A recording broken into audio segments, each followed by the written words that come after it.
Hi guys, welcome to today's video, and today we're gonna be going over Stranger Things Season 4 Vecna makeup.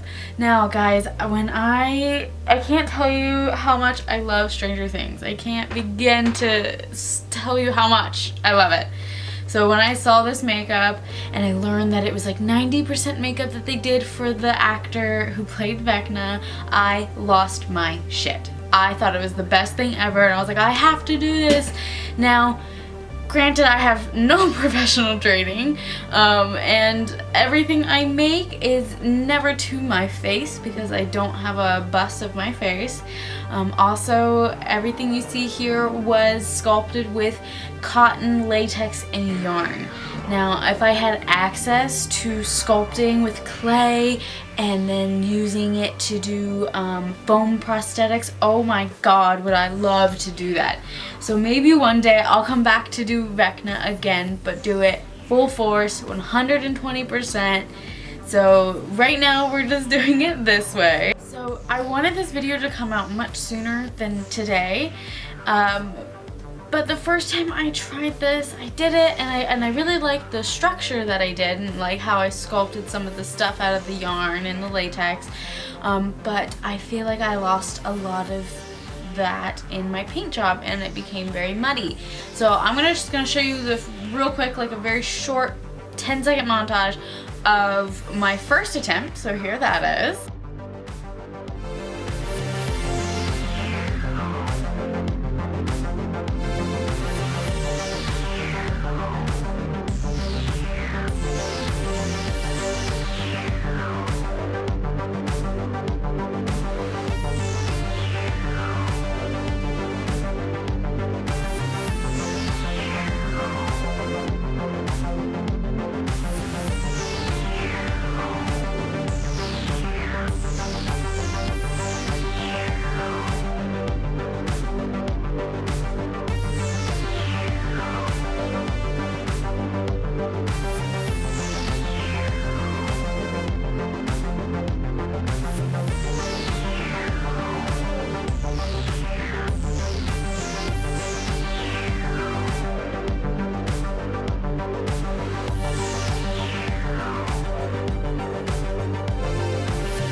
Now, so you see what I mean? It didn't come out exactly how I wanted it.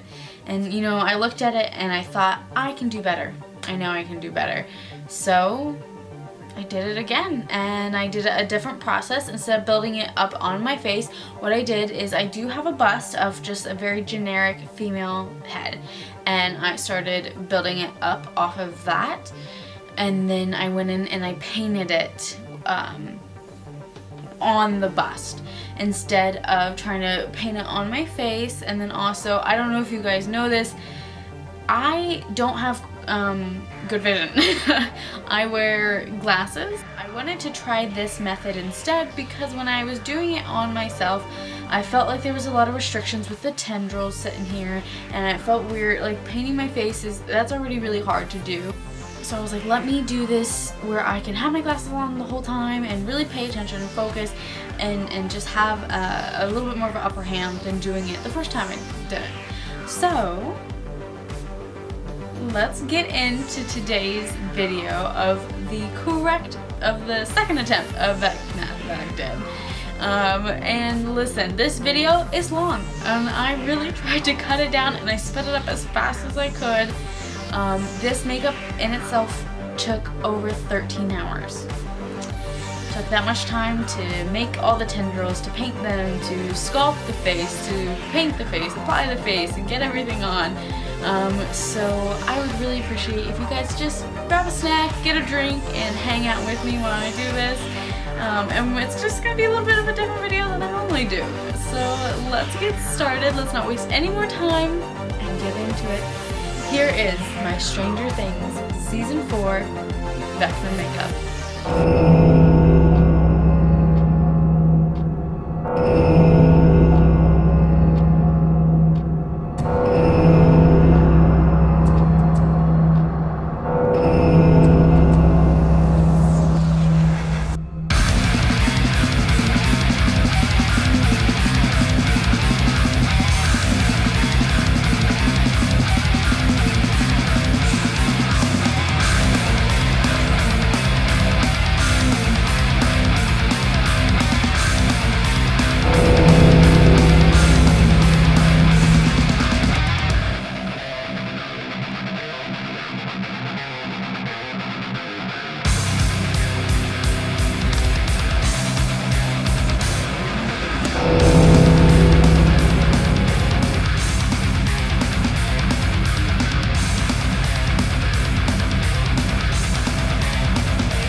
Starting with phase 1 here, I'm going in and creating the tendrils that are shown on Vecna's shoulders and chest. Now I am using a reference photo from the original sculpture that the makeup team used to create Vecna. I'm going in with Mold Magic from Crayola, which is kind of like a wet foam that you can manipulate to shape any way you want. So I'm going in and rolling out these tendrils and just kind of looking at the picture and shaping them the best I can to match. I'm also doing a method where I am rolling these tendrils onto a towel, so then it will pick up the fabric texture, so I don't have to go in by hand and use a tool and kind of recreate that sort of texture.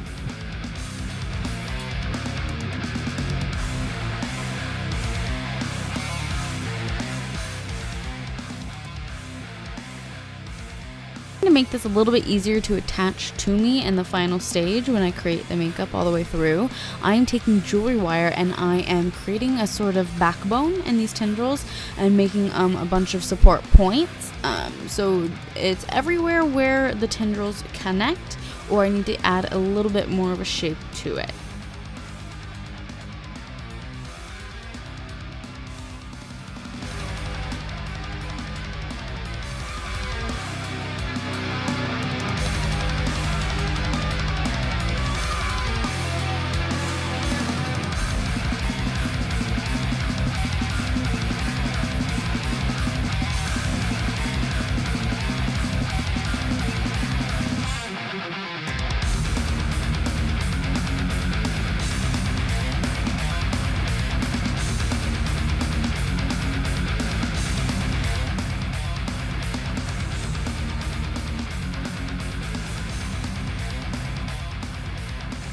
Alright, and now, you just repeat it for the other side and you make a mirror image so it will kind of all form together and fit on each side.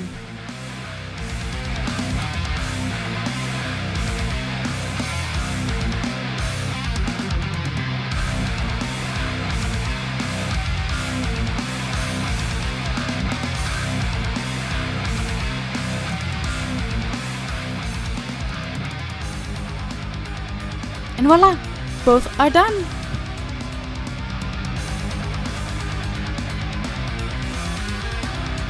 Phase 2, here we go. I am going to be putting some latex here on my generic female face bust that I have. I'm just getting the surface wet so I can start applying the cotton and yarn to get it to attach to something.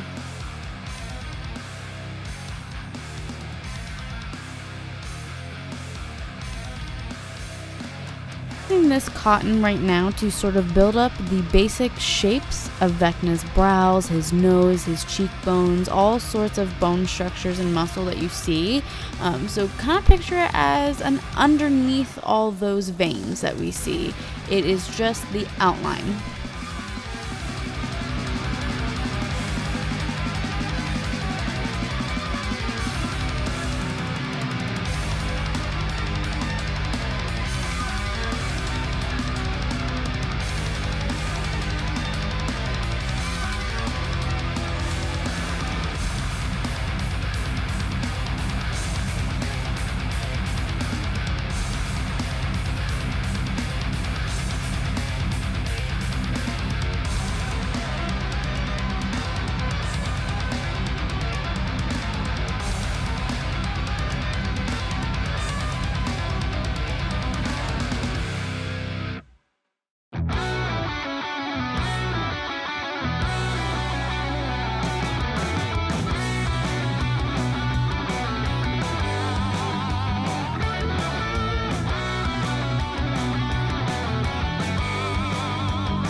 Adding the small veins that we see on Vecna's face.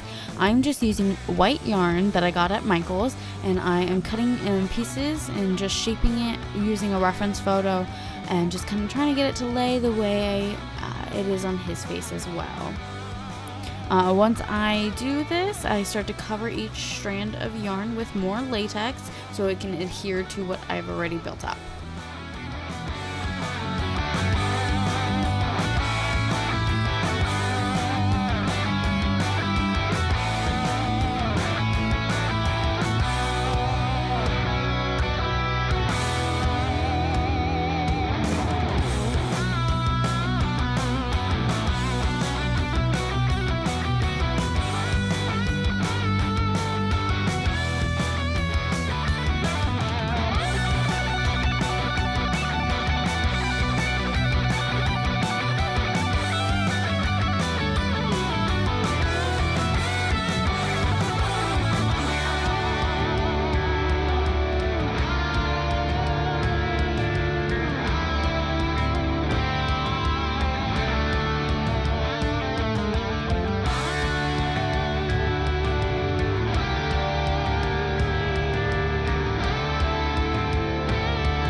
Of cotton to kind of build up these sort of welts that Vecna has on his face. Now, if you remember from the show, he kind of transforms into this version of himself due to extreme burns.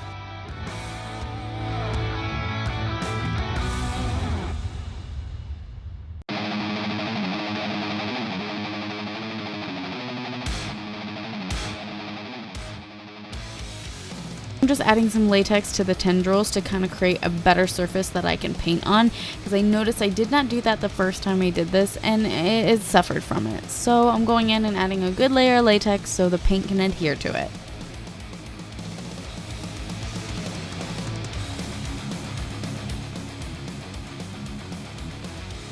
Alright, phase 3, let's go. Let's get started painting. So right now what I'm doing is I took some translucent powder and water to put on the edges so those edges will stay nice, white, and clean, and once I apply the prosthetic, it will be able to hold the paint better. Now, here I'm going in with my base colors. I'm starting with like a reddish pink, building up the underneath layers of his skin. So you want to think about it as looking at your own skin. When you see you're not just like one color, you have these layers of different shades that build up to the tone that you have.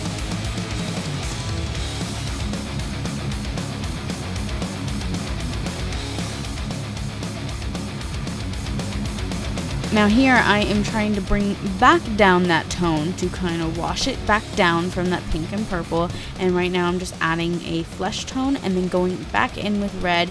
So I'm playing kind of this cat and mouse game of jumping back and forth between different tones of color to sort of build it the way it needs to be.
Here I'm going in with dark purples to kind of make the deep contours of the sunken in parts in between these veins. I know they're very dark. I started to go in with a dark purple instead of black. You want to be very careful using black in makeups. It can be too much or too harsh, and you can't really ever go back from putting black on.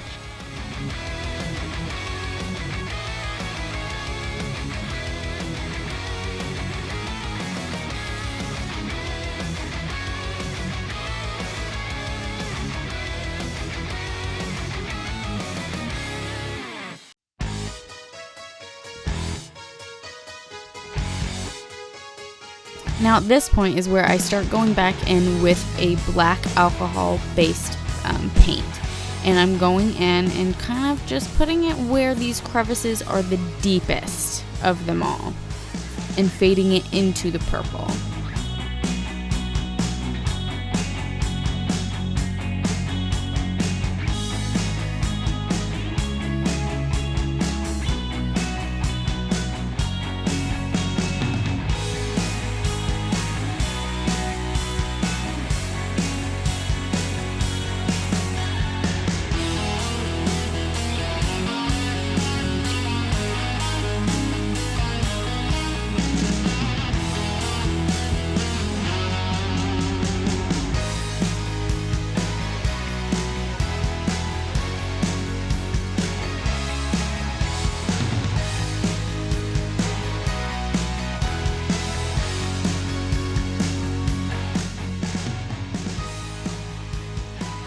Alright, it's airbrush time. So right now you're going to see me going in with purple and these kind of yellow, white kind of tone, trying to make the veins that Vecna has on his head.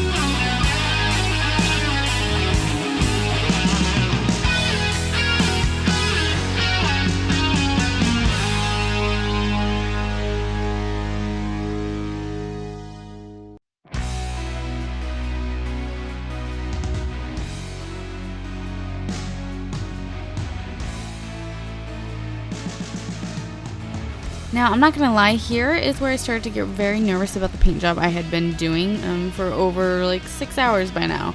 I noticed it was starting to get a little muddy and it might have been a little too dark, so I ended up going back in with creams and whites in different tones to kind of bring it back down from this very, very, very dark purple.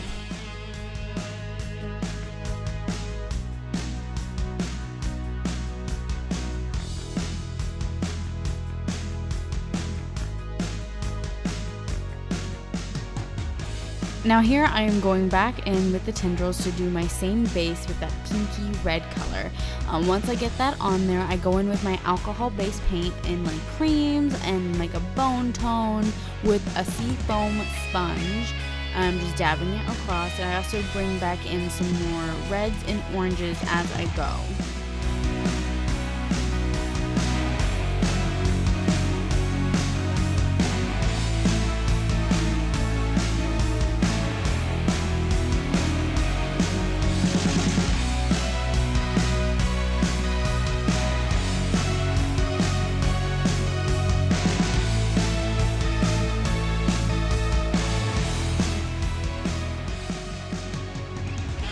I had to keep this in the video. This is just so satisfying to watch me peel this off the bust. So here you go.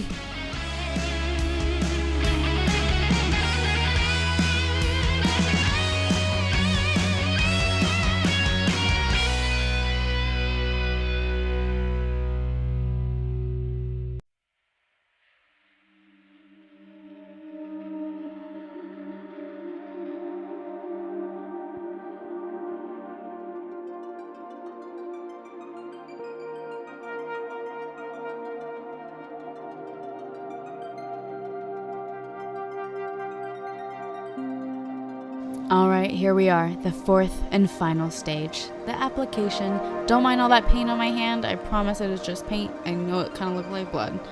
So right now I'm gluing down my eyebrows, and then you will see me glue down the edges of my hairline. I'm doing this as a precaution to make sure the makeup is a lot easier to take off once I'm done.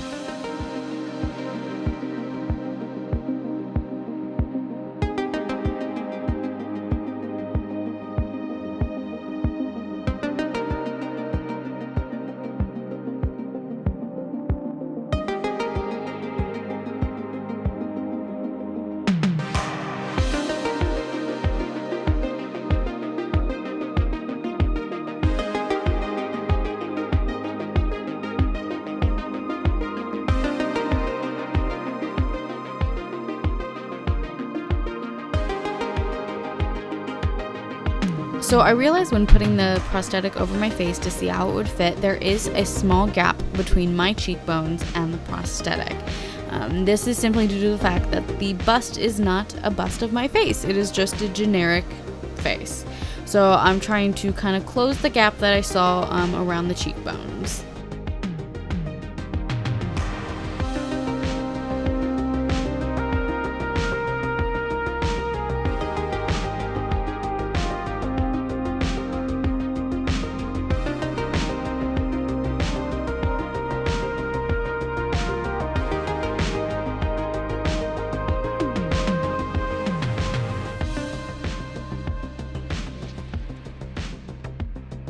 Now, the process you saw me painting on the tendrils is the same process I am doing on my chest to kind of close in the missing gaps between the tendrils.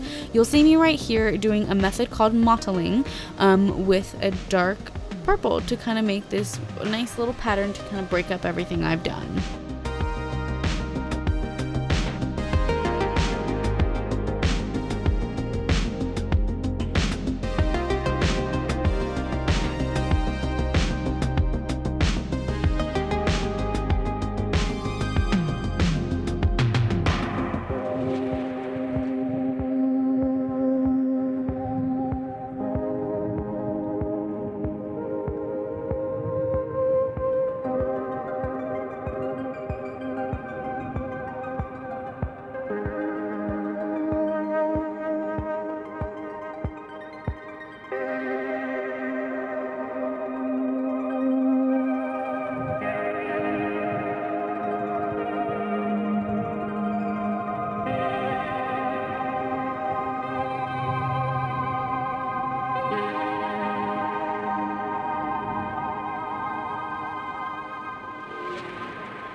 After blending in all my paint from my prosthetic to my head, it is the final step in applying my tendrils. So here you go, guys!